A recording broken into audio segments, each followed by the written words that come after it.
What's going on, guys? Welcome back to another episode of Second and Saints. John Hendricks alongside Ross Jackson coming at you on this Tuesday evening, this fine Tuesday evening.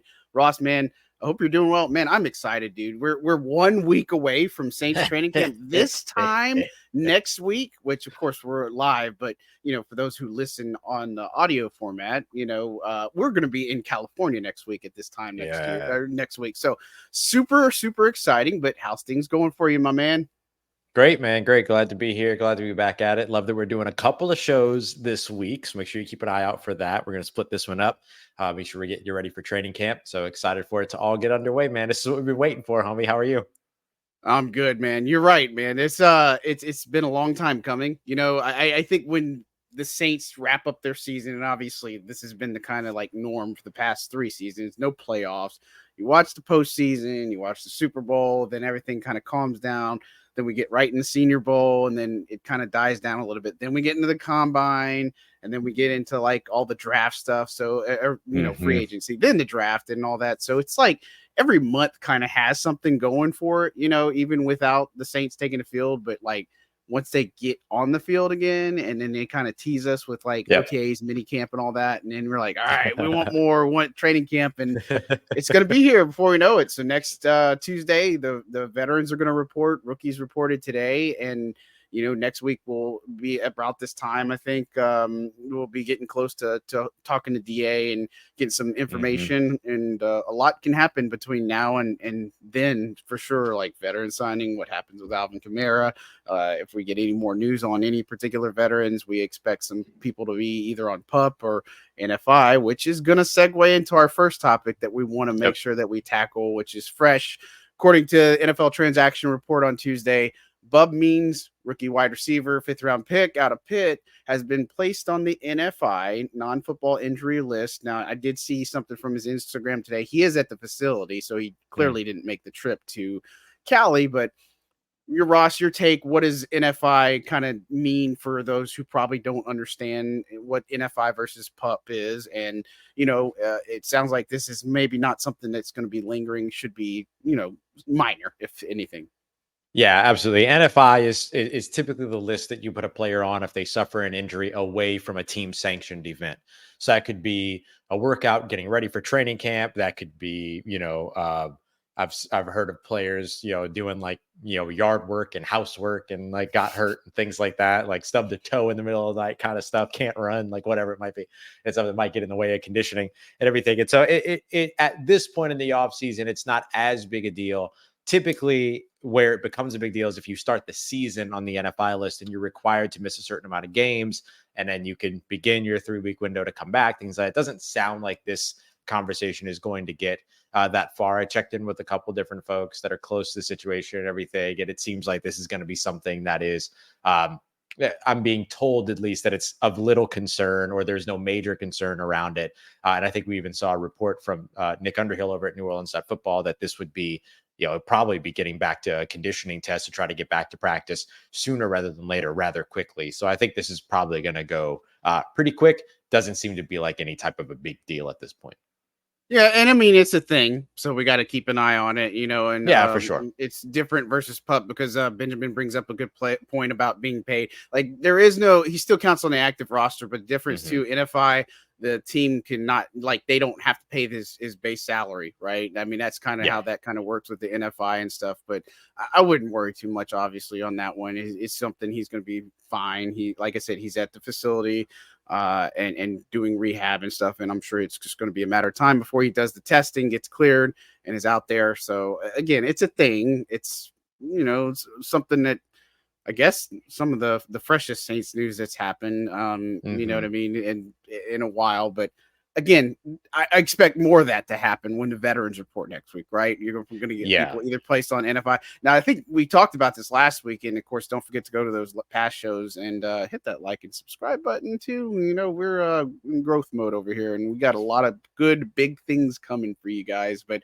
we talked about that last week about Tano passing off, probably starting on pup, you know, because he was doing football related activities, and so it depends if he was doing that at the facility or if he was doing it away from the facility. But you know, that'll be interesting if he goes NFI or pup and such, and we'll keep tabs on Chase Young and other guys like that could Nephi sort of the one that's possible candidates and stuff. But you know, look.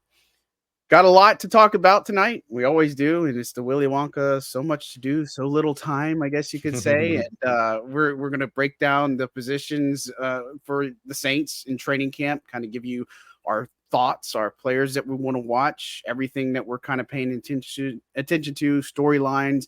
And we're going to start with the offense. We're going to break this down into 2 series, and so we're going to do the offense today. And on Thursday, we're going to talk about the defense. And of course, we'll probably rope in special teams because we can't ignore special teams, right? But you know, we could do kicker today and then punter with the defense. You know, there you go. Look, Ross Jackson coming in with the heat, you know, the smartness. I can't forget about long snapper too, which is only Zach Wood, right? That's right. Lowest rated. He doesn't even have competition. They don't even bring competition for him anymore. Remember, they used to do that. Right? They used to bring in like an extra long snapper. Now they're just like, what? It's Zach. He's good.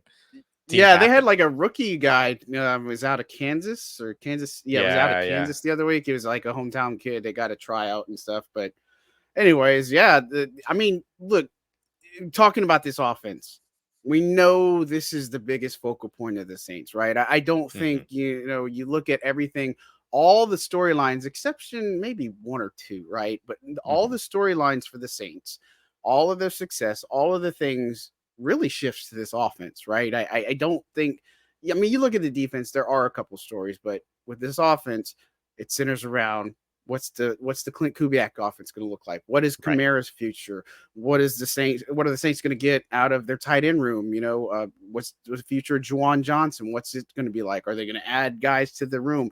What's the offensive line look like? And so I think they've got a lot more questions to answer on the offensive side, obviously, versus the defensive side. But let's dive in. Let's talk about the quarterback position. I don't think it's really a mystery here, but, you know, obviously we've got Derek Carr, who's going to be the starter. So I know some people have always thought, and they've made jokes or whatever the case may be, but he is the starting quarterback. He's going to be a week 1 starting quarterback, unless something crazy happens, which I don't see. And this offense is built to really help him out a lot of ways. And really what takes center stage is Jake Haener versus Spencer Rattler, but you can't forget about Nathan Peterman on the roster. But what's kind of your overall take on this quarterback room? And it's a little bit different as opposed to past several years in a lot of ways. Yeah, the Saints really, I mean, I think that this shows you a little bit of a change of philosophy in terms of how they decide to build their offensive, or excuse me, their depth at quarterback. We've seen over and over again them typically go and try to find a veteran, sometimes even reclamation project type guys to come in and back up the starting quarterback. Throughout the Drew Brees days, we saw the veteran guys like, you know, the Brunells, the Chase Daniels of the world, all that all came in and kind of backed up Drew as well. Luke McCown, can't forget him.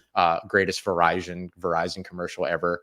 I just think that like those, I think, was it Verizon or was it T-Mobile? It was Verizon. No, it was Verizon. Like the backup tower commercials. So good. Yep. But so I think that like you're seeing now a change of philosophy. This is an offense, or not an offense. This is a team and a coaching staff, or a previous regime was one that would typically get criticized for not being able to develop young quarterback talent, typically having to go to the veteran quarterback pool and effectively tried to even rebuild post Drew Brees to the veteran quarterback pool, guys like Teddy Bridgewater, guys like Jameis Winston. And then, of course, you know, a weird season of Andy Dalton and all these other things. And then, you know, they go to Derek Carr to find their new starter. But now you have this coaching staff of developers and Andrew Janocko and Rick Dennison there as the assistant, senior offensive assistant. You've got, you know, Clint Kubiak, an offensive coordinator. And all of a sudden you have all these developers, and you have them at other positions as well, but at the quarterback spot. And now your depth is probably going to be 2 second year or rookie, you know, second year or younger quarterbacks all of a sudden. And so 2 years, 2 quarterbacks drafted, 2 offensive coaching staffs, 2 quarterbacks drafted, and it just shows a big time change of philosophy. So I think a lot of the focus is going to be on Spencer Rattler versus Jake Haener. But my big thing is going to be, Derek Carr looked really comfortable operating that Clint Kubiak system in game situations during OTAs. I'm really curious to see how much that comfort continues going into like a full on training camp. Yeah, I think that's the big thing. And of course, what we were, I don't say the bag of goods that were sold, but basically the philosophy, the theory for this team is that, how they performed that final stretch of games was a final 6 is kind of what we're going to be seeing out of Carr and what we kind of should expect from the Saints offense. And of course, I think Clint Kubiak's going to elevate that exponentially, right? I think it's going to Yeah. be even better. And again, it's designed so Derek Carr doesn't take as many hits. He doesn't have to do as much. And down the stretch, Derek Carr was one of the hotter quarterbacks down the stretch. And I mean, I know there was a game like the Rams game. They didn't play well. They had to come from behind and all that stuff. And so maybe it was a false bag of goods there, but still the stats are the stats. And I think for him, he's got more confidence in him. Clearly, year number 2 in New Orleans, and again, we saw that in OTAs. We saw that in minicamp. That it's definitely a comfort level for him. And I think it was even guys like Jay Kaner and even Taysom Hill, because we obviously forget about him, but I mean, he's only attempted 30 passes in the past 2 seasons. So I don't know if I necessarily keep roping him into the quarterback room, but he is somebody that can be in the room at times. But they've all talked about how the verbiage is going to change here. It's going to be this little nuances, but it's not like it's totally fresh playbook. Like there's some things and concepts that the Saints already had that they can use to help learn this Kubiak offense, which is going to be, a new task for a lot of people. And for guys like Taysom Hill, when he talked about it, it made him happy. It made him excited. But Jake Haener, I know he's worked tirelessly in the offseason, ever since it kind of ended. And he's somebody that I think is got the leg up right now. And I think that he should win this backup job, but I expect some stiff competition from Spencer Rattler. But again, they're going to get rotated. They're going to have their fair shots. But I think what's more important is how Derek Carr does under this Clint Kubiak offense. Yeah. I think for fun, and the truth for me is I think Spencer Rattler is going to be QB2 by the time it's all said and done. Okay. I'm going to go bright, shiny. And I'm putting a lot of that on the fact that he's this offensive coaching staff's draft pick. You know what I mean? So I'm putting a lot on that. I will say too that whoever is QB2 by the end of training camp, that's not indicative of what anybody's future actually looks like. Right? Like I think we would agree on that like having one of these guys be the backup quarterback to Derek Carr in 2024 doesn't mean that they're the guy post Carr. And so those could be 2 separate answers. And it could be a third answer too. It could be a Shedeur Sanders or something crazy like that in the draft. For all we know, we have no idea. So like there's all those possibilities that come up. So the real competition is really just about 2024. And ideally the 2024 competition ends up with no presence at all in terms of the success or failure of the 2024 New Orleans Saints. You want that to fall on Derek Carr and the New Orleans Saints starters as best as possible. Injury related conversation there. I think the other thing that I wanted to just quickly highlight too is you mentioned like the verbiage changing and everything. The other thing that's really important to that too is the play calling verbiage is simplifying. So there's another piece where you could see just things maybe folks getting a greater grasp of this offense more quickly than what we saw through the first 12 games last year. Yeah, and that's key because I mean everybody remembers the Sean Payton offense. He's rattling off a play like a Drew play. Like I mean, you lost me at like the 4th word or something. You know what I'm saying? Like it's a lot of words and it's built into it. Which again, it's the NFL and a guy like Drew could do it, and not like a guy like Derek Carr can't. But simplistic leads to consistency, which should lead to results. Like I think that's hopefully what we see out of it. And look, we've talked about this too. That I'm not so sure that Derek Carr isn't the quarterback for 2025 too. I think it depends on how this thing goes and with Dennis Allen this year. And of course, if it doesn't go well, then maybe it's a change, but I think Derek Carr is going to be the starting quarterback next year too. But if they can continue to grow and develop guys like Spencer Rattler and Jake Haener, not a bad problem to have. Two young guys that could step in and potentially be there once your veteran quarterback is out of the mix. And of course, it's going to depend on where the Saints are at. Are they going to go to try to retool? Are they going to go strip it down and do a full rebuild? Or what is the thing that they're going to end up doing? And that remains to be seen. But again, Derek Carr's number one. I like your take on Rattler. Look, I think he's extremely talented. I think he's smart. Oh, yeah. I think from a guy who started, if I'm looking at rookie minicamp to the end of minicamp, I think he's easily was the most improved player out there on the field. I don't even think it's close. Like, I know there's some other ones out there, but you saw each week how comfortable he got, how much more he got as far as the workload and the reps. So look, I don't think it's a bad take at all. I think it's a strong take. And I just think Haener, another year in this offense, and the fact that he is going into the second year, that's probably why I lean more to him getting the job when it's all said and done. I just want to give a quick example before we move to the next position here of like, we were talking about like Sean Payton play calls and things like that. So I went out, I always like try to go out and find one to kind of give people an example just in case they haven't heard them before, everything. So this is the play call. And look, any coach that's watching or listening to this, you're going to hear me put emphasis in the wrong place and stuff like that. I don't know the play call. This is back from 2009. Yeah, this is the Super Bowl play call for the 2-point conversion pass to Lance Moore. Bunch right, tear /37, weak F, and then kill, Q8, solid Z, speed, smash. So that's actually 2 play calls in one. So there's the one play call, which is bunch right, tear /37, weak F. And then there's kill. And so basically you would probably hear, I'm sure any Saints fan would remember Drew Brees going to the line yelling, kill, kill, kill, kill. So there would be the kill call, which is the second play that you could change to, which was Q8 solid Z speed smash. And so that's the play calling style of a Sean Payton. It will be a little bit more simplified than that with this Clint Kubiak offense in 2024.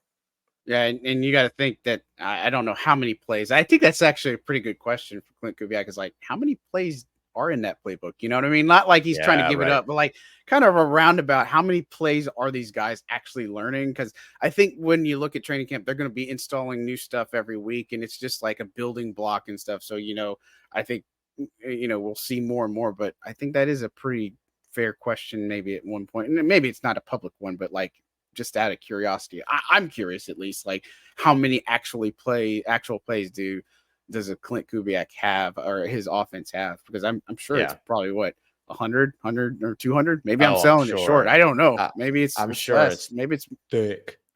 Yeah, exactly. Like it's one of remember those tall call sheets from Sean Payton that the broadcasts always would like zoom in on and everything. So man's like, don't give it away. And I'm like, can you decipher what that actually means though? I mean, that's the other thing. So, but quarterback, so good. Super important position. Obviously, again, Carr is the guy. Yeah, worried about Spencer Rattler and Jake Haener. And again, we don't want to just glance over Nathan Peterman, but again, I wrote about the positions today. And again, with Nathan Peterman, he could be a practice squad, priority on the practice squad. He's worked with Andrew Janocko in the past. He's worked with some of these guys. And so there is familiarity there. And look, if he does play well, then it makes it a little bit interesting, but he is a veteran. So it's easier to put him on the practice squad. And if you think about emergency quarterback, you can call up a quarterback as many times as you want, but they do count for your standard elevation. So they could designate him as like the emergency quarterback, but you can't like abuse the rule this year. So it's just some food for thought. I think it's a piece of information, but quarterbacks, super important. Win or lose games, it's all their fault or they get all the glory, right? Ain't that the truth? Yeah. All right. So let's go to running back. And I'm going to rope in the fullbacks with this too, just because we can talk about them afterwards. But running back position, we know it's Alvin Kamara, it's Kendre Miller, like we always like to talk.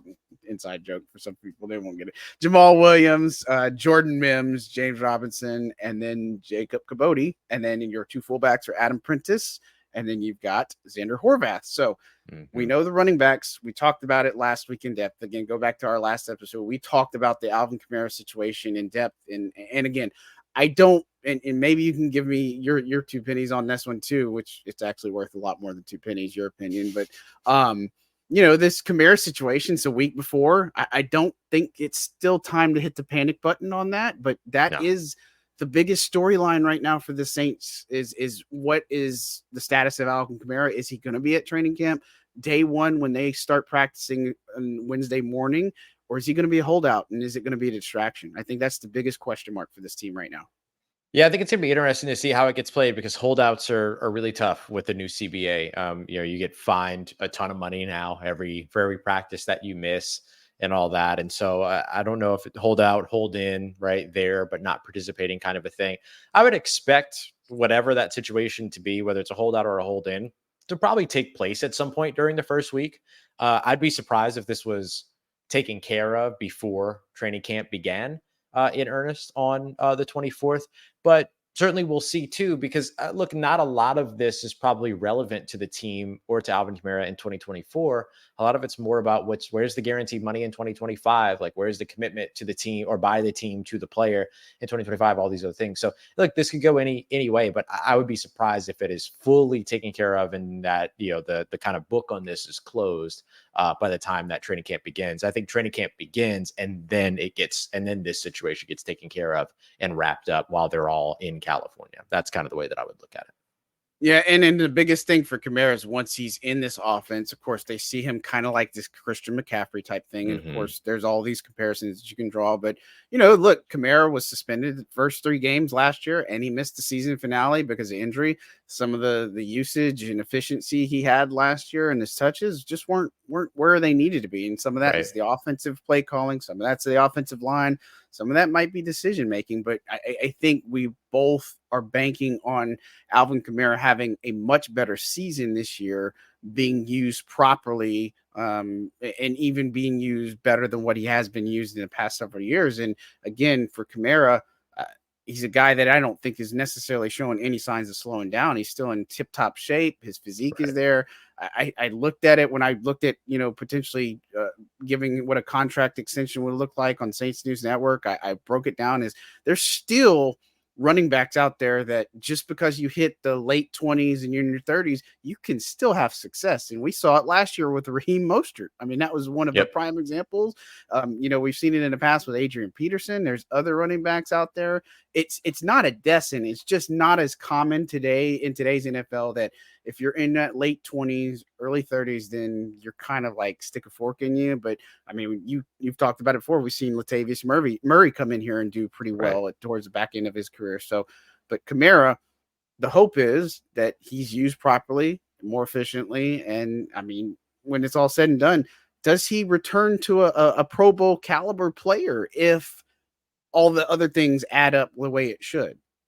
Yeah, I think he has the opportunity to. I was a little bit surprised. Aaron Schatz, who does DVOA over at FTN Fantasy now as well, their chief analytics officer, he has this sort of statistic for whether or not an offensive line is producing in the run game by breaking out what yards are created by an offensive line versus what yards are picked up in the open field. And Saints offensive line in 2024 or 2023, excuse me, was actually 7th in that metric. I was very surprised by that. Very, very surprised by that because I didn't see that. I saw the Saints offensive line get walked back more than them actually pushing upfield. So I think a little bit of it is swollen by their success with Taysom Hill as a runner and everything. And then maybe that kind of bolstered that metric up a little bit. But I do think there is something of the way that, like, if Alvin Kamara is able to get into the open field more and take advantage of those open field opportunities, which is what this offense is designed to do in terms of its run game, then I think you get a much better Alvin Kamara out of it. I don't know if he becomes a Pro Bowler again. So much of that has to do with like popularity and who's going to vote for who kind of a thing at this point. Right. Yeah. But does it get him back to, if nothing else, double-digit touchdowns scored in 2024? I think that's what you're hoping for. Is at least that. And so I do think that there is the opportunity there for him to be able to take advantage of those things. But I am curious to see what he's able to create with more open field opportunities and if he's actually able to take advantage of that.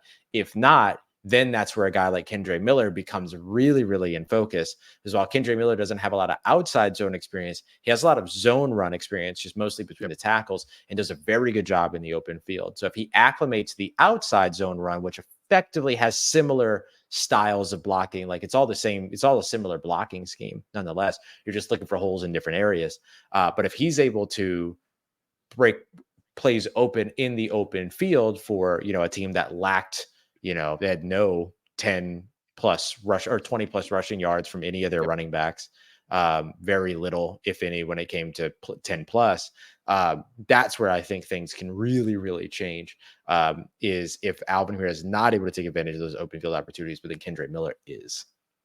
Yeah, and look, we saw 2 plays on one drive that and during minicamp that just kinda, like, really got us excited. It's like, where in the world has this been? It was the screenplay to Kamara, and it was the wheel Hmm. route to Kamara. Like, That those to should me be is big. staples. Like, those Yeah. should be staples in this offense. Like, you should have a better screen game here, and you should get Kamara on a linebacker and get the mismatch because it's gonna either open up, somebody else or he's gonna beat that linebacker, and I just don't understand for the life of me why we haven't seen a lot of that in the past several years. But again, I think we saw a teaser, right? And I Yeah, I got a expect to little bit see of it. more.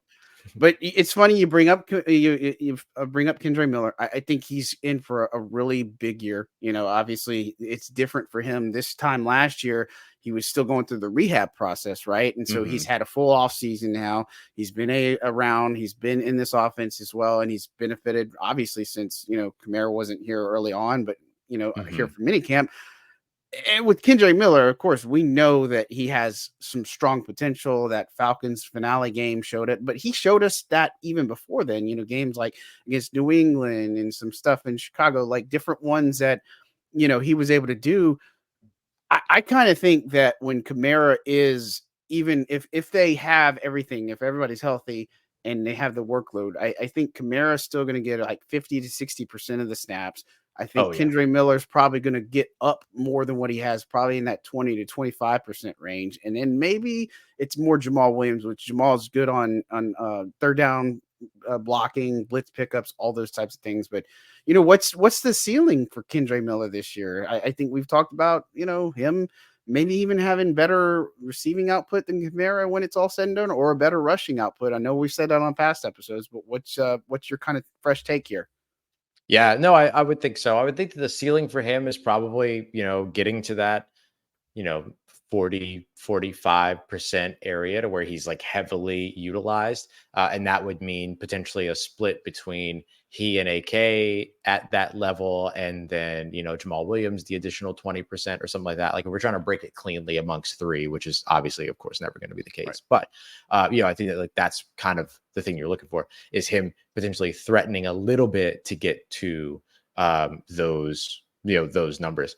I think that the other thing you're looking for though with Kendra is not necessarily because even when you look back at 2017, 2018, like Mark Ingram was still the percentage holder big time when it came to the, you know, snap numbers and things like that at the Mhm. position. But Alvin Kamara's rushing totals, because of his rushing average and then his usability in the passing game and all those other things, his yardage totals were still really good. And so I think if you get a level of efficiency from Kendre Miller, he doesn't have to dominate dominate percentage wise to have a large role with the team. Right. He could have a 30% snap weight and then still put up a lot of yardage based on efficiency and production based upon how he's utilized. So I think that's the thing that you're looking at.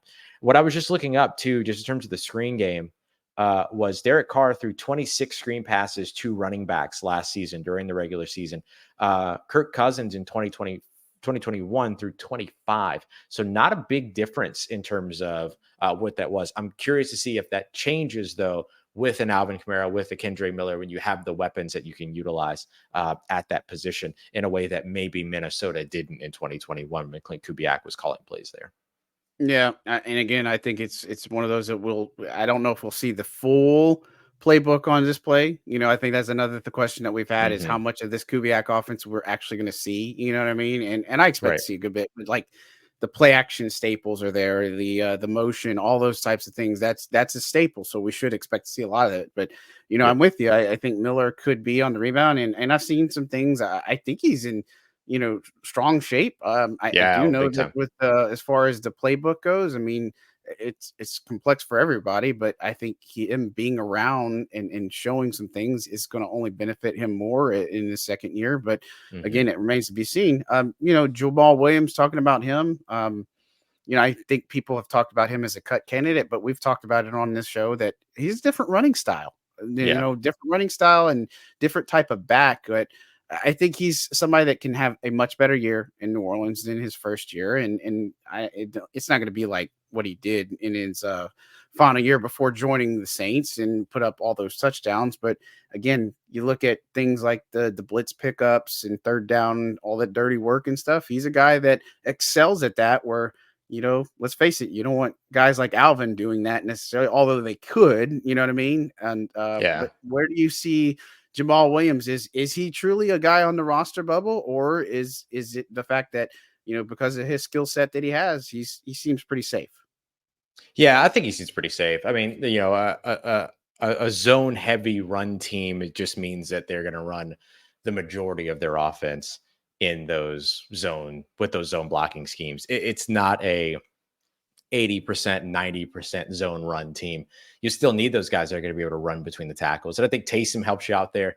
Kendre has the ability to do that, of course, too, and all those things. So, yeah, I think that like all of that could mean a little bit of a reduction in terms of in terms of Jamal Williams snaps, but they also love what he can do as a pass protector. And I think that's huge. Like that's going to keep him out on the field big time. They've been utilizing him a bit on special teams as a potential second returner. And because of the fact that he would be a good blocker in those situations, that's another reason why he ends up doing that. So I think that there are roles outside of the common assumption of what a running back will do that will end up keeping him out on the field. And so I look at that part. And the other thing that I'll mention in that too is that like when it comes to Jamal, he also has experience in these types of systems. He did it with Green Bay. And he has seen it up close and personal facing San Francisco and things like that. He used to have a pass catching background or was utilized a little bit more as a pass catcher with Green Bay as well. So I think that too, like his versatility might be beyond what it is that people might expect in an offense like this. For sure. Yeah. And I could see it too. And of course I expect to see more of that in camp. And I think the other part of it too is we've seen Jamal Williams more on special teams, doing more special teams work than we have ever seen him do, I think, ever. And so I think that's another thing where he's trying to find some other ways to get involved as well. And so again, I think that could also bode well. The other three guys on the roster, you're talking about Jordan Mims, who I think we're a little bit higher on than some people. Jacob Kabodi, their undrafted rookie out of UL Lafayette, and then James Robinson, a guy who used to be a kind of a thing, but kind of fizzled out and stuff. Do you expect anything from them that could make the Saints say, maybe we keep a fourth running back, especially because of the new return rule, or is it kind of one of those things where I think we're pretty set where we're at, and then kind of see how the numbers play out with the others? Yeah, I think it's going to probably come down to the numbers on the roster as a whole. Like, can you afford to keep that fourth running back? But I definitely think you're going to see one or two of those guys at the very least on the practice squad. All three of them are unique fits for what it is that the New Orleans Saints want to do. Kubota didn't get a lot of opportunity during his time at UL to show what he could do, as a pass catcher, but he was excited to show that. I thought he looked pretty good there. Jordan Mims is somebody that like loves this new system, and he loves not only being a receiver out of the backfield, he likes being lined up out wide and in the slot and all these other things, and being a true viable option in those looks as well. So I think that there's a piece of that. And James Robinson has excelled in outside zone runs before in his career when he had that 1,000-yard season over in Jacksonville. So he's all three of these guys should be able to make a case to at least stick around on the practice squad, if nothing else. For sure. And I think if anybody, Mims, he would be the guy that I think could make final cuts a little bit interesting. Agreed. But of course, we got a long ways to go before that. But I just think based off of conversations and just his willingness to come in here and learn and all the things that, the Saints were really high on him coming out of the draft and all these other things, that he could be somebody to watch. I'm not going to tell you he's going to make the final roster or anything. And even if he does, he could be a frequent inactive too. So there's always that. Even if you make the roster, you might be sitting on the bench too. Fullback. Everybody forgets about the fullback position. The Saints are obviously a team that still uses a fullback. You've got Adam Prentice versus Xander Horvath. As far as their new running backs coach that was brought over from the Chargers, he has some familiarity with Horvath as well. And then you're looking at Adam Prentice, who's been around here for a little bit. And, we don't tend to get excited about a fullback, competition, I guess, in some aspects, but this is a team that uses them. What is your take on this battle, and what do you think plays out? Yeah, I'm really interested in this part because do the Saints keep a fullback by position, or do they utilize guys that can line up there? Not to jump too far ahead in the conversation, but if you have like three different tight ends that can be in that conversation, including Taysom Hill, that could give you some fullback snaps as well. So I look at it as one of these guys probably has to like really really stand out. Xander Horvath, of course, being the new face is really intriguing. He has the experience of somebody that is playing in sort of this type of system. He told us during his introduction press conference, John, that like this is the type of system he's always wanted to play in. Like he's always wanted to do this and stuff. And then he also has the connection to new running backs coach Derek Foster too. So they both came over from the Chargers last year. So I think like he is the one that maybe is as well positioned as you can to come in and compete with an incumbent. But I liked your idea from a few weeks ago of the idea like how you utilize potentially the practice squad to handle this position. Yeah, and of course it's easier for a guy like Prentice. I mean, that's how they've done it. Is you're not going to put a roster spot. They put him on the practice squad, elevate him when they need him for depending on the game plan. Which, again, based off of some of the things that they have early on the schedule, I imagine that they're going to want to use him as well. But again, it's not a overly huge deal, I guess, in some aspects. But I do think that when it's all said and done, the Saints are going to continue to use a fullback a lot. And of course, we're not going to sit here and compare either of them to Kyle Juszczyk, but because Right. they've talked about Taysom Hill doing that, lining up at fullback, playing that. Like it's just a lot of different things that could happen. I like Prentice. I love what he's able to do. I think Horvath being a little bit younger and having a little bit more experience, especially with Derek Foster, it could bode better for him in some aspects. But, I kind of also look at the special teams rule is they in primary formations, they've used a fullback. They've used them in return game and they've used them on cover teams. So I could see that happening, that one of these guys is going to be more of a role player on this team. But right now, if I had to guess, I'd say it's Horvath. I'd give him the slight advantage just right now, but Yeah. can't sleep on Adam. Yeah, I think so too. I would say that for sure. Yeah. So, couple positions down, and we're just scratching the surface. And then I'm gonna I have a question on here. I've been waiting to see this one too, but let's talk about the wide receiver spot. Let's move over to them. Chris Olave, Rashid Shaheed. We've talked about the receiver spot a lot, but we know those two guys, obviously. Cedric Wilson Jr. has been in the slot. We've yet to see Stanley Morgan Jr., except from a kind of a rehab basis and all that. Equanimous Nate Brown, who had some interesting things to say about Dragos and all that other stuff. It was in the Super Bowl. Won't really get into I'm not that. I'm not anti Dragos, but I'm just saying, like, if you're gonna judge New Orleans cuisine, maybe go more places than just Dragos first. Yeah, Dragos That's is all- like that's that all I'm saying. touristy place. Like Dragos is good. Yeah. Don't get me wrong, but like if you want the seafood experience, like I'm probably choosing somewhere else other than Dragos. That's not the New Orleans staple that I'm like, oh Now we're yeah, never getting sponsored by Dragos. Dang. Yeah, sorry, Dragos, my bad. We'll change our tune if you come to the table, just like I said. Yeah, easy. And we talked about Bub Means, and then obviously you're looking at undrafted guys like Mason Tipton on there, and Jermaine Jackson. I was going to say Jeremiah Jackson. Nope, Jermaine Jackson. And so wide receiver, although kind of a little bit cloudy in some aspects, and of course A.T. Perry. Why am I forgetting A.T. Perry? I shouldn't be forgetting A.T. Perry, but we've talked about it. How many do they keep? Keith Williams, their wide receivers coach. We know this guy is going to make such a large impact on this group. Yeah, so man. It's one of those where I honestly put 5 out there, and I think they're all going to excel in some aspects, one way or another. But we talked about it. Did they keep 5? Did they keep 6? What do you see in this wide receiver competition? What excites you most, I guess, about this receiver room and where they might be able to go?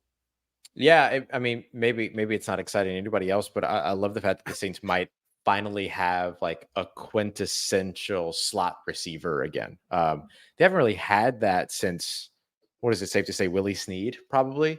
Lance Moore before that, and then obviously like the big slot option of guys like Marcus Colston and Michael Thomas who can move inside and out. They still have that with a guy like Chris Olave, and I think you would get that from Bub Means as well, 6'1", 212. So like he's above 6 foot, 200 plus pounds. So you can call him like a big slot if you want to. But like really like a big slot option here is Cedric Wilson Jr., who's big. And played his best football with the Dallas Cowboys playing in the slot. And I think just having that option where the Saints could have, Chris Olave and Rashid Shaheed, who they can move around, A.T. Perry, who they can play purely on the outside for the most part. And when I say purely, nothing's pure in the NFL. So 90 Right. something percent of the time, right? Cedric Wilson, you can do the same thing within the slot. And then a guy like, Equidemi St. Brown can move around. A guy like Mason Tipton could move around. A guy like Bub Means could move around. So it's just really interesting, like, to have maybe a little bit more of a specialized focus. It was kind of the reason why we thought they might go after Hunter Renfrow, was to get that guy.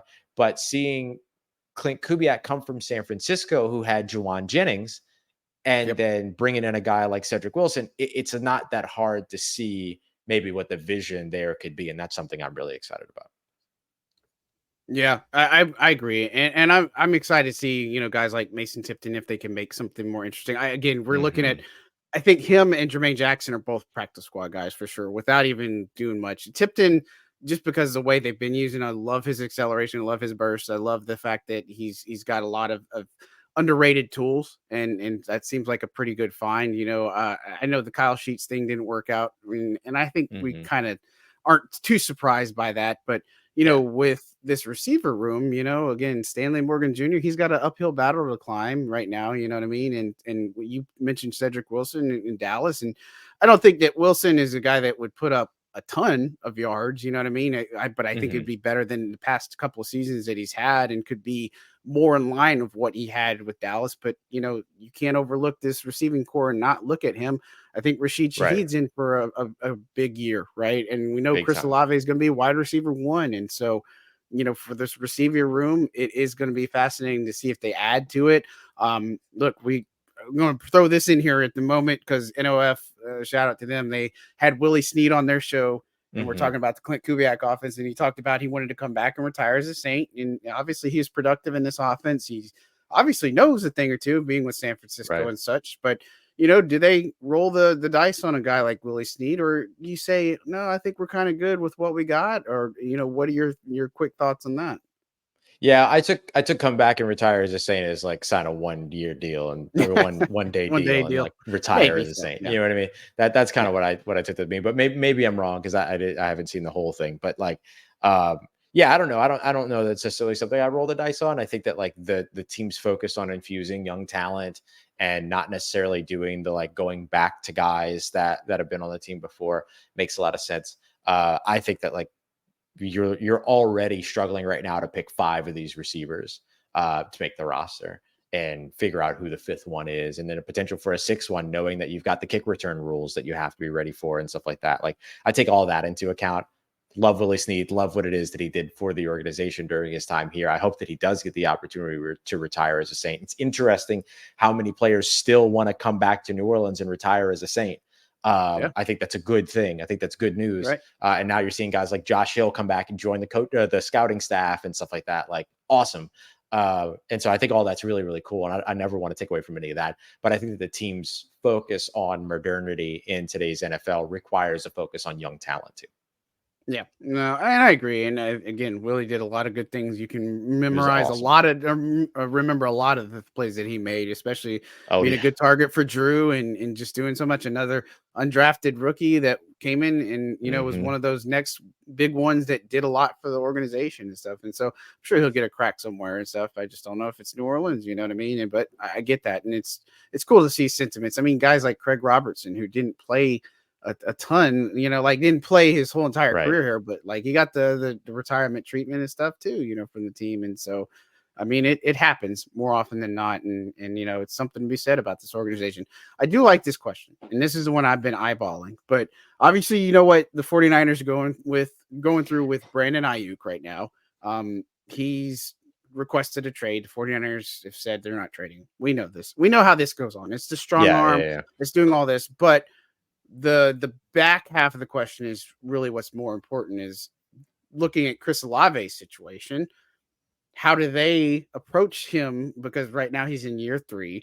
So next year, and they have the 5th year option on him, but is when do you start the contract negotiations with a guy like Olave? Are they banking on saying, let's see what you got this year as our wide receiver one, and then maybe we can pick those conversations up? Or, do you think there's not in a real hurry and say, well, we got the 5th-year option, let's just make sure and use that, and then we'll see about where we're at then?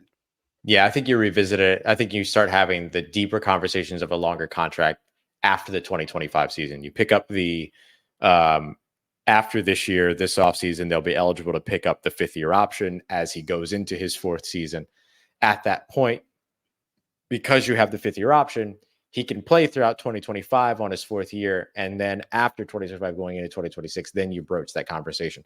I'm making the case that Chris Olave could be the first 30 a year wide receiver by the time that we get there. Just looking at looking at the percentage of increase in wide receiver contracts from 2 years ago to now, which now gets it up to 25 in that area. That same percentage increase going into 2 years from now, 2026, would also get it to 30 per year. So that would be a pretty logical contract at that time. It looks insane now, but it'd be a pretty standard, probably market contract at that point. So I think Chris Olave is really like the next guy on the Saints roster that can actually reset a market potentially. Yep. And he's got 2 years to prove that now. And so I think that like there's no rush in any of that. That's one of those things that they'll be able to come back to in a couple of years. And ideally by then he's established himself as the number one. Because I think that's the other big difference too. Like you look at the teams that are having issues with their wide receivers right now, with the exception of the Cowboys, which I don't get it. I don't understand what the issue is there. But when it comes down to like San Francisco, they just paid Deebo Samuel. When it comes down to Cincinnati, that not only do they have T. Higgins, but they got to figure out how much they're going to pay Jamar Chase. And so there's always the other receiver that has already set a market or is pending to set a market or tease a market or something like that. There's nobody like that on this New Orleans Saints roster. And so it's going to be Chris Olave.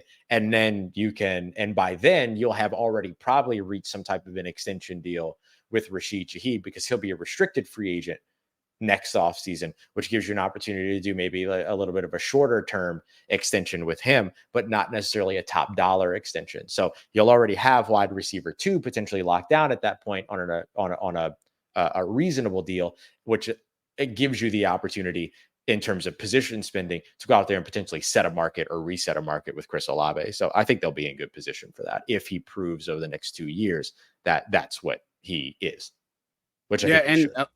Yeah, for sure. And the market could also reset and it could look differently in 2 years too. Yeah. I mean, plus it's just salary like cap's going to look mad different in 2 years too. There's so many factors, but I am a supporter of waiting. You know what I'm saying? And again, we've talked about the Paulson Adebo. I think he's the next guy that they could get done before week 1. Agreed. They've done it with guys like Carl Granderson in the past. They've taken care of guys like Alvin or Eric McCoy, whoever the case may be. They've done it with some of these players. And so I don't think that, I think it's probably something in the back of their mind, but we shouldn't have to worry about this for a couple of years. And let's see how Olave does. I think he's in for a big year, but this is a run first mentality type of team. He's going to be somebody that's going to be relied on to move the sticks. They don't have a Michael Thomas anymore. It's just one of those that it remains to be seen, but I think Olave can be that guy. But when it comes down to it, when it's time, they're going to have to make a decision, especially with them trying to work back towards the cap. It'll be fascinating to see how it goes in what would be like 2026, 2027, roughly. That's a ways away. Yeah. You got time. You got time on that one. Yeah, for sure. Numbers Don't Lie says Shaheed motion or in the slot every play. Yeah, right.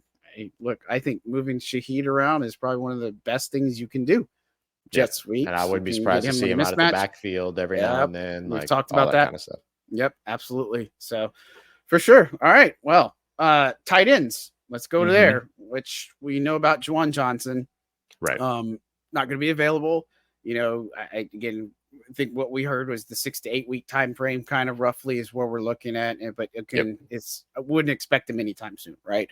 So now you're looking at Taysom Hill, which for all intents and purposes is going to be there. Right. And then you're looking at Foster Moreau with increased role. Dallin Holker. We know what he's been able to do in camp. I think he's somebody that, again, we've talked about that could end up easily making this roster, not just from a numbers perspective, but like just because of what he's been able to do early on, and we're excited to see what he's going to be able to do in training camp. Then you're kind of looking at, other guys like a Michael Jacobson, a Tommy Hudson, and then they picked up Jesper Horsted, a guy that was with the Raiders previously, more of a, didn't really do too much, but, tight end group, they could add, Jimmy Graham's still out there, you know what I mean? If they do decide to do something like that, but I'm kind of interested to see what they're going to do. Is it going to be more increased work for Foster and Dallin Holker and Taysom Hill, or do they add to the room? But, you've talked to Clancy Barone a lot. His thoughts kind of impact and stuff. What is your kind of view on this tight end room right now? Yeah, I think right now there's probably a little bit of like a little bit of a deflation at the moment in terms of like what the expectation was around, Juwan was so excited to get back out on the field, be able to continue the momentum from the end of the 2023 season. Now that's kind of got a little bit of a hiccup. But the expectation is still that he could be ready to begin the season. Question is, will he have the opportunity to come in and acclimate before that? And so that will be the big thing. But I would expect probably a little bit more of a boost for Foster Moreau, a little bit more of a boost for Taysom Hill, and then whoever the other tight end is. We're assuming Dallin Holker right now, just because the dude has looked really, really good throughout mini camps and OTAs. But look, they could go another direction. They could roll again with a Jesper Horsted. They could, or not roll again with a Jesper Horsted, but they could, after signing Jesper Horsted, maybe look to roll with him as somebody that's got some familiarity with Carr along with Morrow. And so I think that they have some options there to figure out. Does Michael Jacobson, who made plays every now and then and kind of had his flashes and stuff like that during mini camps and OTAs, could he potentially do something, especially at his frame too? Like, he is a potential red zone threat at 6 foot plus or so. So but I think the big thing is, what does this room look like when it's all back together? What does it look like when they're at full capacity? Because if it's still lacking, then I think you go into 2025 with tight end being a big time need for this team. And so I think that that's the thing that I'm most interested in, not necessarily how they navigate the withoutness, but how it is that they excel when they have all the pieces. And if not, how important that will be to address later. Yeah, I think it's uncertain for sure. And again, I like the concept of a lot of it, but they're one more injury away from it being not a good situation, right? I mean, that's just kind of the big thing that comes down into it. And again, that's the unfortunate part of the NFL and how things roll. And you hope nothing like that happens, but it's gonna have to work. Like, you're gonna have to have these guys do what they need to do from the start. And not having Juwan, that definitely hurts. And we've looked at the free agent market. It's not much. It's like pretty lacking, obviously. And so then you might say, okay, maybe they make a trade if they were that desperate in some aspects. But again, Michael Jacobson showed us some things during OTA's mini camp and stuff. And so I'm curious to see if he's going to be able to step up a little bit more, and probably having some more, some role in in training camp with Juwan being out. And so it'll be something to play out. But again, I think Holker is probably the guy that we all are excited to see. And I said this too, when we wrote about him or we talked about him, he's going to be everybody's like darling, like, and I don't mean that in a bad way, but just the guy's so easy to like and to root for. And he's just somebody that can make the plays and do all the things. And like you said, way back when, he's one of one, man. And so it's cool to see him do things. So it's an area where they've got to kind of get some production there. And of course, tight ends are going to be important to this success in the Kubiak offense too. Go ahead. Yep. Yeah, no, you were exactly there. That was the big thing too, was, if they really do lean in on these two tight end sets, as it sounds like they're going to, then it elevates the importance of that position even more. It's not that you need your top guy to be healthy. You need your top guys to be healthy. And so any of those injuries is impacting a second layer, not just like being one tight end out on the field. Yeah, for sure. And that's an area we're going to be paying close attention to. So I don't think it's not like it's you don't overlook anyone's, but it's probably not a as much talked about position, I think, in my opinion, the tight end room, but it's going to be a big deal. Right. And so we'll see how that plays out. All right, our last position, and we're going to touch on kicker too, but offensive line, most important position, right? A lot of players to come to the table, and so let's start it. I'll see if I'm gonna test my knowledge, see if I can't can remember everybody too. So obviously, what we looked at in OTA's minicamp, looking at Taliesin Fuanga, who was on the left side. You got Nick Saldivario left guard, Eric McCoy, Cesar Ruiz, Trevor Penning. You have Justin Herron, Oli Udo, Shane Lemieux, Lucas Patrick, Mark Evans, Landon Young, Kyle Hergel. Then you also have Nori Newili, and then I might be forgetting one or two, maybe, perhaps, but I think that's most of them. Yeah, or maybe it's all of them. I think Might you have got got him. all of And them. then, Ryan Ramczyk is technically still on the Wow. roster, right? But we know that he's probably unlikely to play. So, but Yeah, it's worth mentioning. Yeah, that was another one we talked about the pup too. But I mean, I Yeah. think next week, I don't see why we shouldn't know where Ryan Ramczyk's future is. Like we know, but just say it. Like we know. Oh, Josiah Aziram. That was another one. Thank you, Rose City. I did forget about him. Yes, thank you. Almost there. 99% mostly. So you nailed it. But this offensive line, man, again, I think a lot of it hinges on it. We've talked plenty about the offensive line, and if those three young guys can come in and make it happen and start, man, it's a beautiful thing. But it's also a rookie, a second-year player that we're talking about, and then a third-year player in Trevor Penning who just hasn't lived up to his potential. And so again, he's a big focal point here. I think the left guard, we've talked about guys like Oli Udo getting more looks, or Lucas Patrick and Shane Lemieux. They've been in a version of this offense. And guys like Justin Herron, we don't overlook them at tackle potentially, or, and obviously Landon Young is an interchangeable part. But I don't know. We've talked about this in previous episodes, but based off of where the offensive line was a couple months ago, maybe post-draft or pre-draft, do you feel better about where this Saints offensive line is at, or do you feel like I'm still a little bit nervous and I just kind of want to see how this comes together? I feel a vast and empty unknowingness when it comes to the offensive line at the moment. Yeah. That's kind of where I am. So I guess that kind of puts me into that second class of the ladder of what you described. But I also look at the San Francisco 49ers offensive line, which has a really, really good left tackle, and that's about it. I look at the Miami Dolphins offensive line, which has a really, where they really kind of focused in at right tackle. Tua's left-handed, so blind side being on the right side. And then that's kind of it. So they kind of just went out and they because of the system and because of the scheme, and these are both two Shanahan systems, of course, I should probably highlight. They went out there and they got the quarterback protector, and then the scheme allowed them to just kind of say, okay, and then fill out the rest. And I think if the Saints get the right left tackle, which could be Taliesin Fuanga, if that's the way they decide to go permanently, your first round pick, just invested in him. All signs point to yes, when it comes to that. And you have one of the league's best centers in Eric McCoy. You have a really good interior offensive lineman in Cesar Ruiz. And if you have the scheme and the system to be able to do what it is that San Francisco and Miami have done from an offensive line standpoint, right, in terms of supporting your offensive line, you have to be the most explosive offenses in the NFL, then you might also be fine.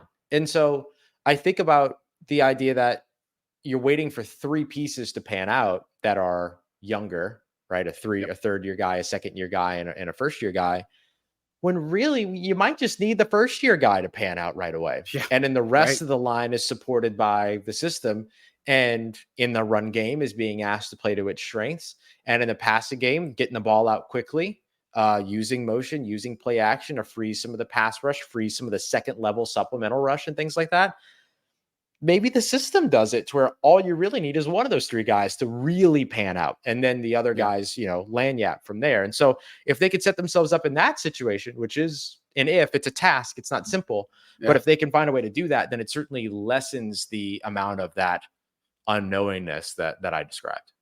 Sure. And Trevor Penning's the guy that's under the microscope. I think he's under the most pressure. He's the guy that's under the microscope the most right now for it. And, they've given him a fresh slate. And, I talked to John Benton a lot. And so I think we've seen it, right? Kubiak feels good about him right now. Everything has been positive on Pennings. Now, there's some times in camp, we said he's on the ground a little bit. We're going to wait to see how that transpires in camp. And of course, they're not doing fully padded practices, but they're about to. So it's about to ramp up the intensity. You're going to have all those things, and we're going to really get a dose of where he's at for sure. Again, I like the concept of Nick Saldiveri. We talked to Jeff Ireland at the Senior Bowl. He said him and Penning were guys that they envisioned competing to start for a role. And so I think Saldiveri's getting a fair shake, but the additions, the veteran guys they brought in that have been in a form of this system, the Oli Udos or the Lucas Patricks or the Shane Lemieux and then even, Justin Heron, a guy that played for Vegas. I think their veteran outlook is pretty good. And Benjamin and Aston kind of tandem with this, no additional depth brought in for the O-line. Is that a good sign that the coaches might be optimistic?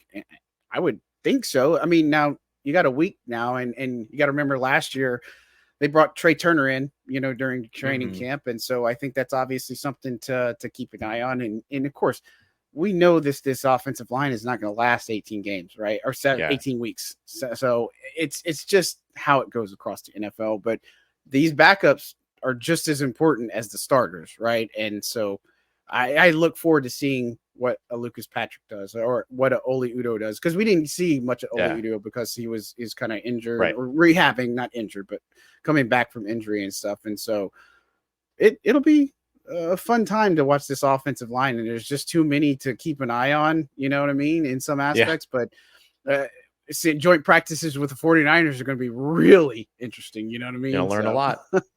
Yep, going to learn a lot.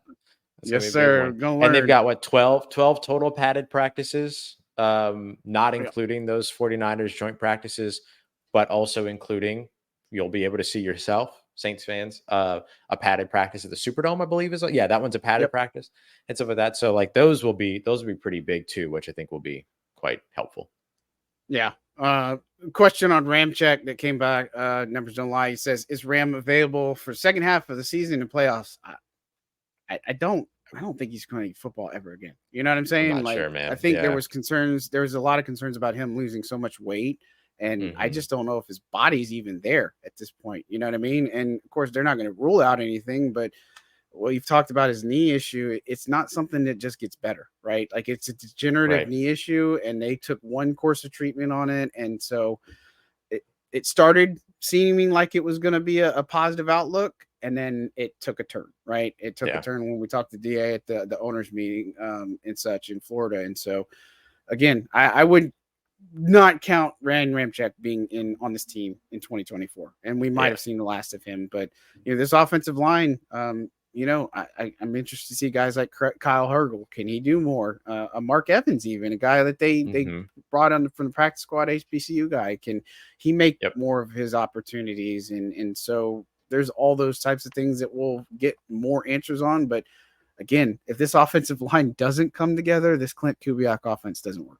It's the offense goes the way. Yeah, it's going to go the way of the line without a doubt. Yep, without a doubt. And we've pointed out they're going to be tested early. You got Philly and Dallas. You got Dallas week 2. You got Philly week 3, and then you got Kansas City week 6. Like, you're going to be really tested on this offensive line. And of course, I'm not going to race to judgment, but we're going to find out quickly where this offensive line is at, because you're facing some really talented, and I'd even throw Carolina in there. And I don't think they're obviously not as bad as they have been, but they've revamped some things with Clowney and all sorts of other ones. So they're worth keeping an eye on. Like, if you can't manhandle the Panthers if you can't you know what I'm saying? Like, it's still important to keep an eye on. You know what I mean? That's more what I'm saying. Not saying in front, because for the life of me, I just didn't know what they were doing in free agency, and I don't even know if the Panthers know what they're doing. But it's a struggle bus over there. So that's their offensive positions we talked about, and of course you mentioned we'll talk about the kicker spot, right? So let's do it. Let's talk about kicker. Blake Grupe, second year. And then you got Charlie Smith coming on board, and Charlie Smith has a fantastic story. Obviously, he's one of the rookies that have reported today and such. But, the biggest thing is kind of way it's set up is, and Dennis Allen said this too, Charlie Smith has got the stronger leg. I mean, this dude could hit from 69, 70 yards. I mean, like, he's just got that much.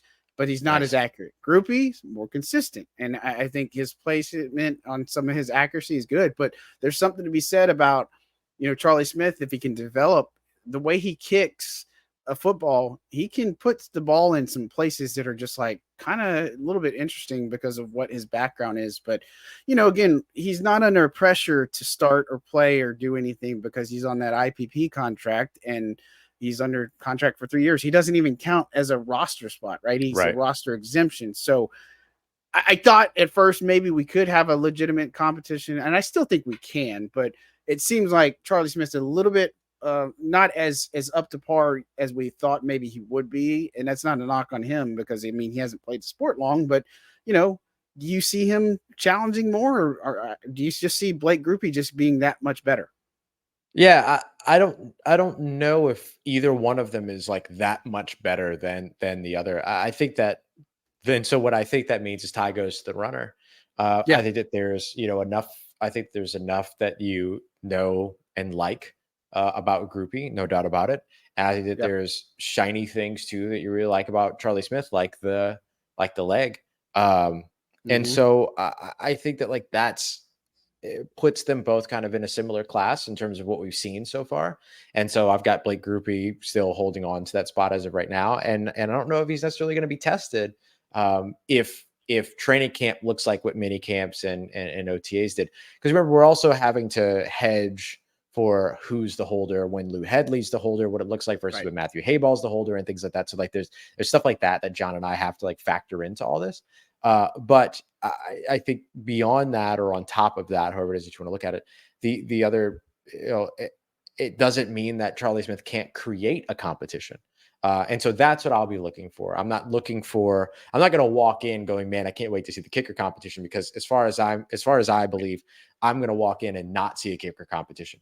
But I'm very yeah, open to the idea that Smith can create a kicker competition. And then so that's what I'm waiting for. I'm walking in going, I wonder if there's going to be a kicker competition, because there right. very well could be one. That's the way that I look at it. Yeah, we knew last year there was a legitimate competition with Right. Will Lutz and And golly, groupie. Mm-hmm. Groupie. Well, not Groupie. I'm talking about punter Blake Gillikin. Oh, Golly, Blake Gillikin. Yeah, fly, yeah, yeah, think, yeah.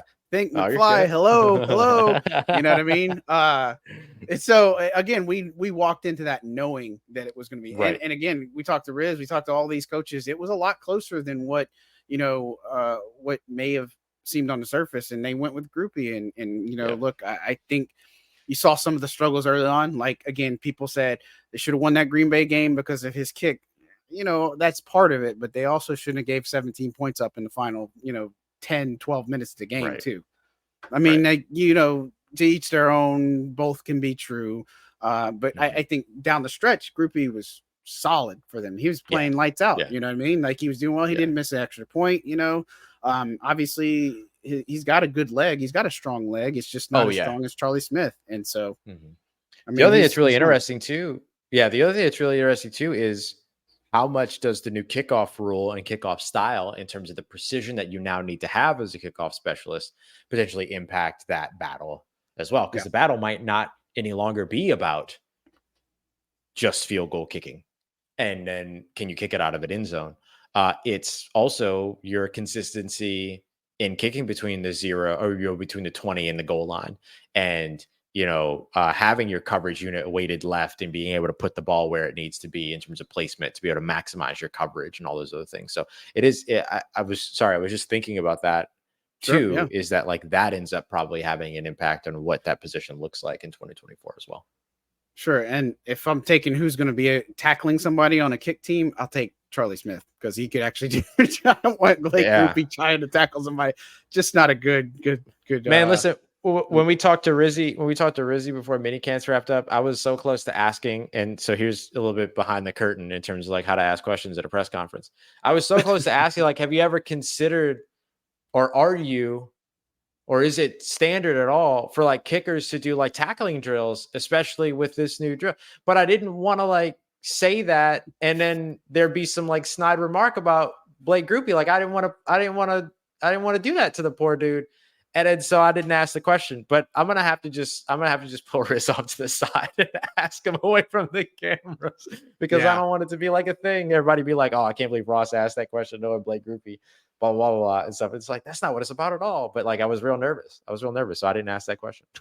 Sure. Well, we'll But get I'm that curious, like, insight. do you give them those opportunities to like learn that a little bit? Yeah. Like, I mean, and in theory, it shouldn't come to that. But with this new return rule, we expect to see a lot more returns and a lot more scoring. So, I mean, right? that's a thing for sure. Yep. All right. So there's your offensive preview, the kicker. I do want to get this question before we do get out of here. But and it's something that's pretty easy. You know, NFL looking at moving to 18 games. Do they go with a 56-man roster? The short answer is yes. Yes, they have Yeah, to they expand the should. roster. And I've been a proponent, a strong supporter, saying they just need to, have the game day roster. Like you shouldn't have all these inactives, right? Maybe two or Yeah. three at most, but 46 people on a game day, like you need more. And then with I think 18, you they gotta need to up go both 2 of bye them. weeks. Yeah, you 2 got bye to up weeks. both ways. Yeah, and you gotta do 2 bye weeks. You gotta up the 53-man active roster, and you gotta up the game day roster because you don't want to up the game day roster to like 50, and then a team have like 4 people that need to be inactive, and the other team only have 3 people that need to be inactive. It creates like a competitive disadvantage in that case. Is that so? If you got to raise both, is why we're saying like you got to raise both of them and everything like that. And then that way, and then at the same time, you don't want to raise your 53-man roster to a 56-man roster and then keep a 46-man game day roster because then you haven't done anything to help the team at all Exactly. in those cases. So yeah. So I'm with you on that. For sure. And I think the second bye week, by the way, should be everybody gets the same bye week. So people should move around and then there would just be a week off. I like Joe Burrow's proposal to do that and then put the Pro Bowl there. Like where they do the All-Star game for baseball. Like everybody, and all that. they do it for NBA. That's the All-Star break. Sure. NBA, Facts. Yeah, NHL does it too. I mean, it's a legitimate thing. Give an All-Star break. For sure. I think so too. Like they used to play the Pro Bowl before the Super Bowl, or I mean, right after Super Bowl. I'm sorry, and stuff. So it was just one of those things too. This is one of the points we forgot to mention too. Saratobi brings up a really good point about getting injured on that kickoff tackle. That is a fair point too, and you hopefully don't see that. But that is another thing. I would hate to see that happen to anybody, but it could be just another one of those things. So, well, offensive preview for the Saints for training camp. Again, we're 1 week out. And we'll be there next Tuesday. We're going to be in for the long haul in California. The first practice is on Wednesday morning. A lot of more information is going to come. A lot of stuff that we're going to have in Second and Saints. Don't forget to hit that like, subscribe button. Turn on them notifications because we're going to have a lot of stuff to talk about when it comes down to it, and a lot of fun, exciting things we told you last week on the pod and such. And we're going to be back on Thursday because we got to talk about the defense, and we're going to talk about punter as well, since Ross had kind of said, let's take the kicker and stuff. But man, already in the books, Ross, and I know time constraints are upon us, but I always got to ask you, man, what's cooking at Locked On and what you got working on with the writing and stuff. I am looking at all the camp battles going in. Most of them are like depth battles and things like that, but looking at all the camp battles, that'll be my next thing over at Saints News Network. And then tomorrow's episode, I go in depth on the why and why not for Brandon Ayuk, potential trade, and taking a look at what a Clint Kubiak wide zone offense is, just as a little bit of a primer for everybody. Like, what are the main tenets that you should expect? And then the one I'm really excited about too is that on Thursday I've got I was just talking about DVOA and stuff like that. Aaron Schatz actually came on the show and we broke down some of those numbers and everything as well. So I was really, really excited about that. So lots of good stuff. Just getting ready for training camp, man. That's what we're all about. What about you, what about you, John? Training camp mode, man. We're in the position preview. So I did quarterbacks today. Running backs will be out tomorrow. A lot of stuff that we talked about tonight. It's going to be kind of the same thing. And of course, we're looking at also, just odds and ends. I did that Taysom Hill piece not that long ago and looked at him pretty in depth. So if you haven't seen that on Saints News Network, go check that one out because it's if you want to know every touch about Taysom Hill, like how effective he was, what his first touch was. I mean, it was pretty nuts about it. And so work pretty hard on that and such. So check that out. And because you're going to learn information, gain knowledge off of that. But, again, it's training camp, all of it training camp, full steam ahead on training camp. That's all we're talking about is training camp. Saints training camp, all of it. But that's going to do it for us. Another episode of Second and Saints that has been wrapped up. Again, join us again Thursday evening at 5 o'clock, same bat time, same bat channel. We will be back here to talk about the Saints defense and training camp. Y'all be good people. And on behalf of Ross Jackson, I'm John Hendricks signing out for Second and Saints.